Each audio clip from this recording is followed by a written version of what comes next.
You know when you walk into an old factory that's been turned into these amazing loft apartments? Or maybe a grand old bank that's now a super busy restaurant? Have you ever stopped and wondered, who actually does that? Who sees a whole new life hiding inside an old building? Well, that is exactly what we're going to dive into today as we demystify the incredible field of interior architecture. Okay, so right at the heart of this whole topic is a really common point of confusion. We hear the terms interior architect and interior designer thrown around, sometimes like they're the same thing. But are they? Nope, not really. So let's get right to the bottom of it. What's the real difference? All right, let's just tackle this question head on. Is it about architecture or is it about design? Well, the truth is, it's a little bit of both. But here's the key: each one starts from a totally different point of view. So, if you look up the formal definition, it says interior architecture is about designing a space from the inside out. Now, the phrases to really pay attention to here are spatial art and structural spaces. This tells you right away it's not just about what you put in a room, it's about the room itself. The easiest way to think about it is this: it's about applying the mind of an architect, but to the inside of a building. It's understanding the structure, the flow, the light, and most importantly, how people are actually going to live and move within the very bones of that building. And this right here lays out the difference perfectly. The interior architect, they're all about the structure, the bones of the space. They're dealing with building codes, safety regulations, and the fundamental layout. The interior designer, on the other hand, is focused on the aesthetics. They come in to dress the space with furniture, fabrics, and all the finishes. So a simple way to remember it: one builds the body, the other chooses the outfit. So where does this field really, truly shine? Well, one of its most powerful and visible applications is in the art of giving old buildings a brand new purpose. This core practice has a name. It's called adaptive reuse. And honestly, you can think of it as the ultimate form of recycling, but for buildings. You take an existing structure, you keep its soul and its outer shell, but you totally transform the inside to give it a second life. And I promise you, this is happening all around us. Those cool industrial mills that are now trendy apartments, that's adaptive reuse. Old grand banks being turned into restaurants, that's it too. From railway stations that are now art galleries, to even massive old power stations being reborn as entire neighborhoods, this is where interior architecture has a huge impact on the cities we live in. Let's take a world-famous example. For decades, the Battersea Power Station on the river in London was just this iconic, massive, coal-burning machine pumping out electricity for the city. And then, after it was shut down, it just sat there, empty, for years and years. But after a gigantic adaptive reuse project, it has been completely transformed.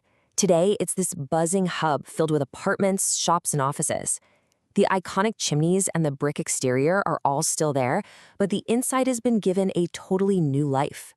And this really gets to the philosophy behind it all. This quote explains why we do this. Preserving those familiar shapes that define a city's character, its collective memory, is often seen as way more valuable than just knocking everything down and starting from scratch. But you know, this practice of reusing buildings isn't just about feeling nostalgic or saving history. It connects directly to one of the most critical issues of our time: sustainability.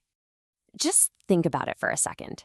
The most sustainable building you can possibly have is the one that's already standing. Why?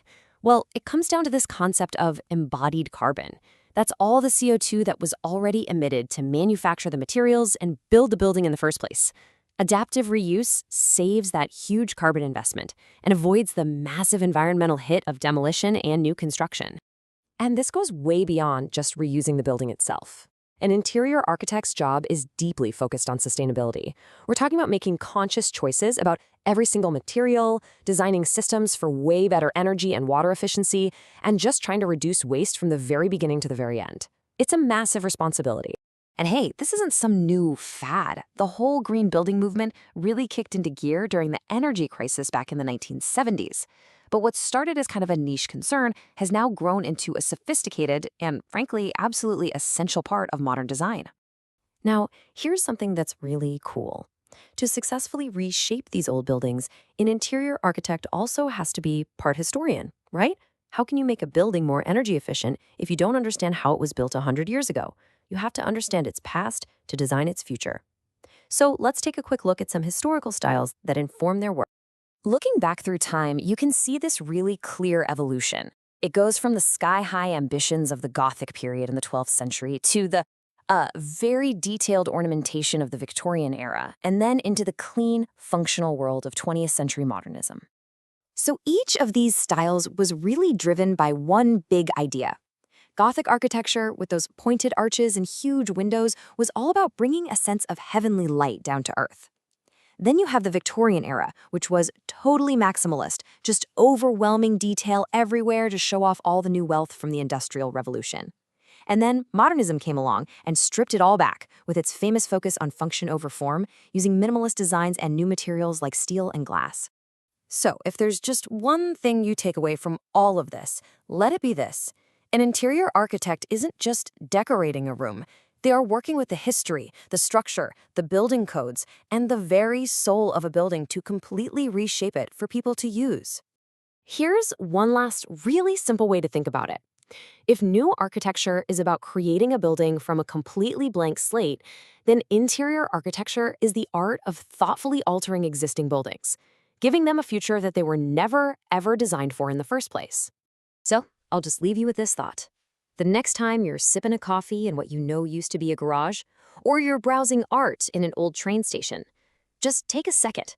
Will you see just a room, or will you see the story of its transformation, the story of its architecture, told from the inside out?